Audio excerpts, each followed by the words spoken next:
My name is Dylan, and I have been telling street stories for over 15 years. I usually talk to the kids or young adults who are at risk of drug abuse and peer pressure. I start off with a series of fast-paced escapades, which lead some kids into changing their traditional playground of gangs into something positive. My stories follow their adventures from selling or using drugs and alcohol. This helped them to become entrepreneurs, choreographers, and songwriters. Also sports managers, and military special forces, even investigative detectives. Raw Productions, Reach Out and Witness Productions presents Hoodzville Rap. Written and produced by Larry W. Keys. This movie is about peer pressure and its consequences. Some people never have to go through it. But there are some who go through it and wish they didn't have to. It takes all types of people to become a role model, depending on the situation, time, and age.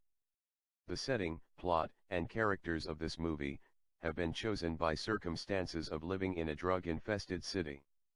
I'm not here to glorify the situation but only to identify the situation. Because it's one thing to live it and another to survive it. My name is Dylan. Hello Chuck and Jana. I'm here to tell you stories about the hood. If you want to be a gangster, your parents should drop you off in Baltimore, New York, D.C. or Cali for 24 hours to see how gangster you are. Places where some guys don't want to be. But they have to be, because of their circumstances. I'm going to tell you stories about how some role models become who they are. Here in Hoodzville, Jim and Brian deal with peer pressure, crime, and drugs.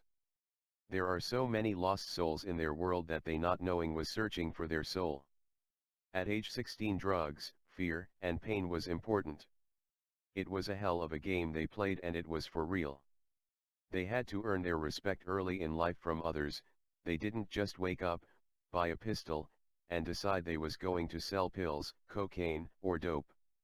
It's one thing to live it, another to survive it. They weren't bad kids. Jim had brains and ambitions. He wasn't afraid of anything. At one point in his life all things were possible, good or bad. When Jim was younger, he and his brother used to go to the movies together. As they stood in line to get their tickets, Jim saw two guys walk up to them. Mickey, Jim's brother, would look them up and down as they went to the next person after they were looking at Mickey and Jim. Mickey didn't like holding Jim's hands, so Jim didn't like holding hands either. Jim said, "What them guys look at us like that for?" Mickey said, "They're the Unger brothers, and they beat people up like you for fun." Jim took a long swallow and peeped over his shoulder up the line. He saw one of the Unger brothers hit one guy in the face, and went in his pockets and took his money while his brother twisted his arm. Then the guy hauled tail home. Then, the two guys walked on up the line staring at people up and down, trying to intimidate each person they stood in front of. Jim pulled on Mickey's shirt sleeve and whispered because he didn't want the guys next to him to hear. "Hey Mickey. You my brother, right?" Mickey looked down at Jim and said, "Yeah Jim." Jim said, "Hey Mickey, you wouldn't leave me behind if one of those guys tried to hit you, would you?" Mickey turned around and looked down at him and said in a firm voice, "Nah. Jim, I couldn't do that to you, man." Then Mickey smiled at Jim. Jim rarely ever saw Mickey smile. He was always so serious out there in the streets all the time. Just like when the Unger brothers looked him up and down, he looked them back up and down. He was always so confident in throwing hands. By the time they had got to the ticket booth, Jim saw two fights. Some tried to fight back. Somebody actually fought them back, but, of course, with 2 against 1 they lost. Jim asked Mickey, "Why those guys keep running from those two?" Mickey said, "Jim, they practice fighting every day." When Jim thought about it, he said, "They must be good, huh?" Mickey just looked down at Jim and nodded his head and said, "You see Jim, if you practice all the time at something you will be good at it someday. This just happened to be their day." That day, Jim made up his mind that he was going to be the one doing the fighting and not doing the running. But, he didn't know that his mouth could get his butt in trouble. As Jim got older he had a buddy named Chink. They were real tight, and they did everything together. It didn't start out like that, because Jim's mouth was like a two-edged sword, it often got him in trouble. Jim and Chink first got tight over a fight. They fought because of his mouthing off at Chink's little sister. Jim had hurt his leg playing, he had stitches in his right knee so it was bandaged up. While in the playground one day Jim told Chink's sister to get off the sliding board so he could slide down. She said, "No. I'm gonna tell my brother if you tell me that again." Jim said, "So what, go tell your brother and get off the sliding board." Then she got up and hauled home to tell her brother what Jim said. Jim thought to himself, "I don't care, so go get him." He was clenching his fist, and then it dawned on him that he was handicapped. "Oh shucks," he said to himself. Fear ran across his mind, and here comes Chink across Susan's mother yard. He couldn't back out of the situation now. Then Jim thought that maybe if he explained to Chink that his leg was hurting, then maybe he could get out of the situation, at least until his leg heals. Jim was quite sure that Chink would consider this as a peace offering. As Jim was thinking all that, Chink was getting closer and closer to him, and the expression on his face let Jim know that he was going to try to mess him up. When Chink got close enough he said, "You messing with my sister, man?" "That's a serious offense," Jim said. "Yeah, what about it?" Before he could finish his sentence something went, pow, right in Jim's face. So Jim closed one eye and started swinging. Chink was swinging forward and Jim was swinging and limping backwards. If it wasn't for Rooster breaking them up, Chink would have really kicked Jim's butt. They have been tight ever since that day. As the years went on, Jim realized from the fight game that a choice of youngsterhood was driven in his mind out of fear. Back then they had a choice of being a punk, chump, or a badass, which was a youngster in Hoodzville. The slyness was released from within him along with scheming and conniving. This combination blinded him to the innocence and goodness of the world. It seemed that he had to go with the flow and was willing to, because of the consequences he also had to be true to the game. He started out with the sly, later he hung with the slick, and then he dwelled with the wicked. Everywhere he turned there was no peace in his direction among the kids that he was surrounded by in Hoodzville. He couldn't get out if he wanted to, because he was in too deep. The power he possessed for evil doings, the laughter of hurt and pain were hardened by the years gone by, and he was at such a young age. Jim's family moved from around the way projects to an apartment complex. They have made it out of the projects but wouldn't stay out of the projects. This was before his mother's drug habit was bad. His father had a reputation for fighting and his mom was a good looker. His pops would fight at the drop of a dime, which kept him ducking the police from an old warrant for attempt manslaughter on a drug dealer for selling drugs to his wife. Their father kept a job because he was good at fixing cars, and there was plenty of work for an unlicensed mechanic in Hoodzville. After they moved from around the way, their mother used to say that Mickey and Jim ran with some bad boys. 'Cause around the school way was the happenings. Jim learned so much stuff that he didn't even want to go back and visit around his old way. People were so advanced on getting high and fighting that he started to fit right in real well. Around his old way they used to play catch a girl and get a kiss or a roll. You hug and grind on a girl. There were so many different girls around the school way. Slick ones, sly ones, but around his old way the girls always played hard to get. Jim always wanted to be a youngster when he was younger because you had to be just at the ripe old age of 13. This had prepared him to be a gangster when he turned 16. So, he was setting up his plan to take over Hoodzville earlier than some others who wanted to be a youngster. Growing up in this environment he grew up in wasn't no rose garden. Living in fear of others taking your toys, money, even your girlfriend was no joke. It could happen to anyone who wasn't on top of their game. He had a choice, to accept it, or reject it. Without even knowing the change within himself, or recognizing the challenges that were about to reveal themselves, he plunged head-on into the 12-year-old syndrome. So it was like Get on your mark, get set, ready, go. Jim drifted to the down the hill crowd. It was rough and also devastating to Jim, because he soon lost his dog King to a hit-and-run driver. He lost focus in school. He was on the verge of failing for lack of concentration, and his brother Mickey was doing 6 months in Boys Village for being in gang fights. He was a member of the apartment boys. At age 11 Jim was sniffing glue, and at age 12 he was drinking wine with the older guys, around the schoolway. They had connections on how to buy some wine from the store. By the time he was 13 he was taking pills.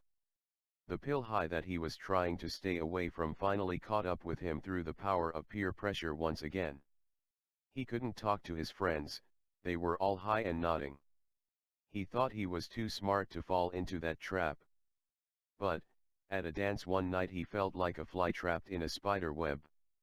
He wound up taking one yellow jacket, pill, downer, and didn't feel it. So, the cool guy that he is decided to take another one, and that was the one that messed him up. He was finally high off of pills. Listen up now, here we go. Hanging out with the down the hill crowd, sniffing glue, and around crap games with TJ, Brian, Mike, and Ty was alright until they sniffed so much glue that each one of them used to go into a dream. A state of mind in which the high would overpower their movements, and they would be paralyzed for a minute or two. A buzz would get really loud, like a heartbeat, as the bag opened and closed while breathing the glue in and out.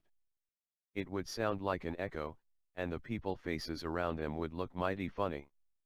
They either laughed back to reality or passed out right there where they stood. The more they sniffed, the more they tried to reach that dream state of mind. One day Jim and Brian were in the woods sniffing glue, then Brian went into a dream and kept laughing. He was laughing while he was in the bag and kept on laughing, not sniffing but just laughing. Now, how stupid is that, Chuck? Seriously, Chuck, how stupid is that, since you keep laughing? So then Jim snatched the bag and he kept on laughing too. Then they start walking towards the opening of the woods to get out of there. The bag was being passed between them and both of them laughed. At what? No one will ever know, and passed the bag back and forth. They didn't care who saw them at this point. They walked past the greenhouse. That's where the maintenance men kept their tools, water hoses, and other stuff. There was this old man knocked out on the greenhouse steps. It seems to them like the man was drunk as a skunk. Jim and Brian looked at the man as they ran by, then they laughed at him. All of a sudden they spotted a fifth of Thunderbird on the steps right next to him. Then they looked at each other and laughed at the man. Not to glorify their actions but, only to identify the danger of it. You do know that your brain will be damaged from this, right? Then looked at each other and burst out laughing at each other. Brian said, in between laughs, "Let's yoke the boy." Jim said, "Let's get the wine." Ha ha ha, they both laughed at the same time. Then Brian grabbed the bag and started sniffing glue again. Jim snatched the bag and sniffed and looked at the man with his beady little eyes, from sniffing so much glue, and when Brian snatched the bag back from him Jim took off running. He headed straight for the greenhouse steps full speed ahead, and snatched up the fifth of Thunderbird bottle. Brian was dead on his heels laughing his ass off. He stopped and looked at the man and then ran over to him and kicked the man on the leg as if expecting the man to get up and chase them. Jim looked over his shoulder, to see if the man got up as they were running back across the green hill to the woods, in another direction by the projects. As they ran and laughed and looked at each other laughing with one hand holding a bag. They stopped when they were deep enough in the woods and started drinking and sniffing glue. As each of them vomited and cried and the others laughed, they walked out the woods like nothing was wrong because all the glue and wine was gone. They got messed up that day, but, for Jim, after too many close call situations of getting high, Jim used to get high earlier in the daytime. By the time he went in the house at night he was sober enough, or at least halfway sober, to walk straight. One time he got caught. His mom thought she had smelled some alcohol on his breath. Even though she was drinking and weren't sure, he got punished anyway. While being in the house on punishment, Jim began playing his drums that he had gotten on his 12th birthday. Jim played his drums more often, and that punishment day, he was on a drum roll. All of a sudden he went into a dream state of mind from a combination of pills and glue he had earlier. That's how he knew that his mother was wrong about the alcohol. Since Mickey was always outside or in juvie, Jim common sense kicked in between drum beats. He was in the school books because of boredom. It took the drums and punishments to slow him down enough to really learn how to read, write, and do math. Jim was too busy earlier in school to actually learn those things that he would need for his future in this world. He used to show off in school, fake it till you make it. On Fridays and Saturdays Jim and some others used to walk down the bottom of the hill drinking their wine, looking for a party. The hardest part was getting all of them in. They used to stand on the corner and divide up. 2 of them would go in first, 5 minutes later, 3 more got in, and then 2 more. Once they got in, they all would meet in a corner somewhere and scope out the girls. One party they went to was popping, banging, tight. That's enough for today. I'll see you tomorrow.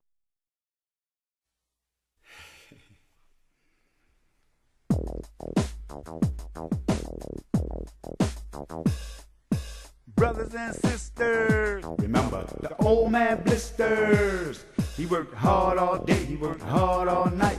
Don't let the drug game take you in tight.